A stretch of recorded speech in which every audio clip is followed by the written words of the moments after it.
पद्म पुराण के उत्तरखंड में 34वें अध्याय में श्री नारद जी और महादेव जी उन दोनों का संवाद है। नारद जी पूछते हैं, सुरश्रेष्ठ, शनैश्चर की दी हुई पीड़ा कैसे दूर होती है, यह मुझे बताइए। महादेव जी बोले, देवर्षे सुनो, ये शनैश्चर देवताओं में प्रसिद्ध काल रूपी महान ग्रह हैं। इनके मस्तक पर जटा है, शरीर में बहुत से रोए हैं तथा ये दानवों को भय पहुंचाने वाले हैं। पूर्व काल की बात है, रघुवंश में दशरथ नाम के एक बहुत प्रसिद्ध राजा हो गए हैं। वे चक्रवर्ती सम्राट, महान वीर तथा 7 द्वीपों के स्वामी थे। उन दिनों ज्योतिषियों ने यह जानकर कि शनैश्चर कृत्तिका के अंत में जा पहुंचे हैं, राजा को सूचित किया, महाराज, इस समय शनि रोहिणी का भेदन करके आगे बढ़ेंगे। यह अत्यंत उग्र शाकट भेद नामक योग है, जो देवताओं तथा असुरों के लिए भी भयंकर है।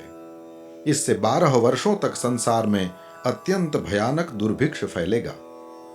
ये सुनकर राजा ने मंत्रियों के साथ विचार किया और वशिष्ठ आदि ब्राह्मणों से पूछा, द्विजवरों, बताइए, इस संकट को रोकने का यहां कौन सा उपाय है? वशिष्ठ जी बोले, राजन, यह रोहिणी प्रजापति ब्रह्मा जी का नक्षत्र है। इसका भेद हो जाने पर प्रजा कैसे रह सकती है? ब्रह्मा और इंद्र आदि के लिए भी यह योग असाध्य है।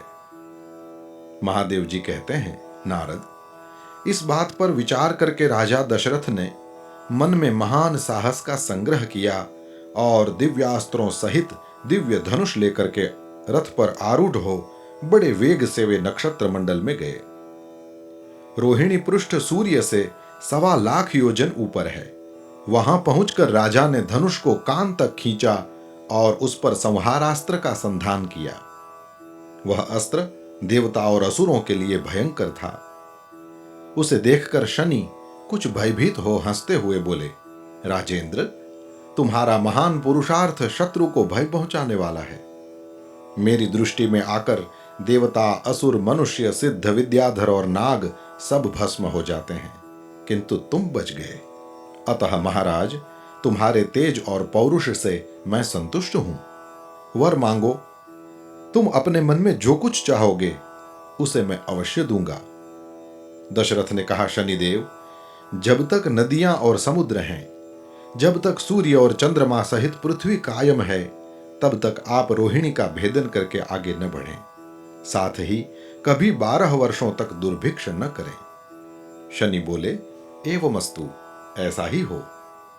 महादेव जी कहते हैं, ये दोनों वर पाकर राजा बड़े प्रसन्न हुए। उनके शरीर में रोमांच हो आया। वे रथ के ऊपर धनुष डाल करके हाथ जोड़ करके शनिदेव की इस प्रकार स्तुति करने लगे। नमः कृष्णाय नीलाय शितिकंठ निभाय च, नमः कालाग्निरूपाय कृतांताय च वै नमः, नमो निर्मांसदेहाय दीर्घश्मश्रुजटाय च, नमो विशालनेत्राय शुष्कोदरभयाकृते, नमः पुष्कलगात्राय स्थूलरोम्णे च वै पुनः, नमो दीर्घाय शुष्काय कालदंष्ट्र नमोस्तुते, नमस्ते कोटराक्षाय दुर्निरीक्ष्याय वै नमः, नमो घोराय रौद्राय भीषणाय करालिने, नमस्ते सर्वभक्षाय बलिमुख नमोस्तुते, सूर्यपुत्र नमस्तेस्तु भास्करे भयदाय च, अधोदृष्टे नमस्तेस्तु संवर्तक नमोस्तुते, नमो मंदगते तुभ्यं निस्त्रिंशाय नमोस्तुते,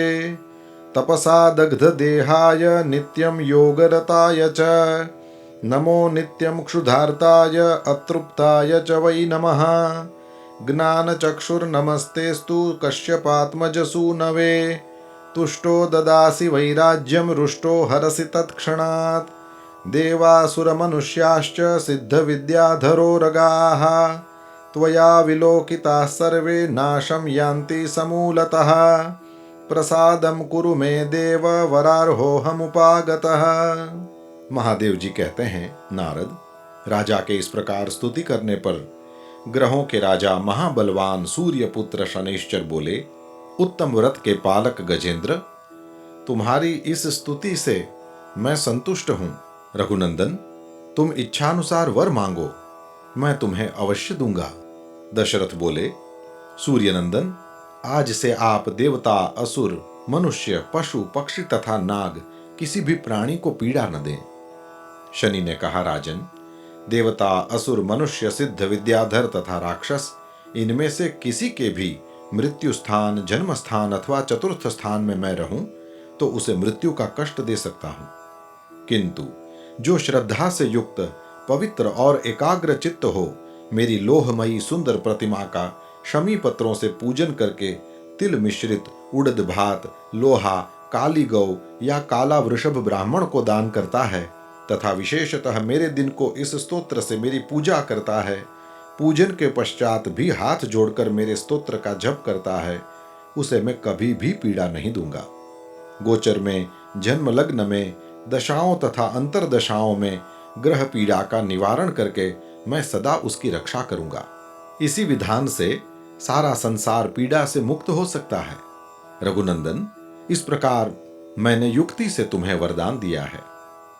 महादेव जी कहते हैं, नारद, वे तीनों वरदान पाकर उस समय राजा दशरथ ने अपने को कृतार्थ माना। वे शनैश्चर को नमस्कार करके उनकी आज्ञा ले रथ पर सवार हो बड़े वेग से अपने स्थान को चले गए। उन्होंने कल्याण प्राप्त कर लिया था। जो शनिवार को सवेरे उठकर इस स्तोत्र का पाठ करता है तथा पाठ होते समय जो श्रद्धा पूर्वक इसे सुनता है, वह मनुष्य पाप से मुक्त हो स्वर्गलोक में प्रतिष्ठित होता है।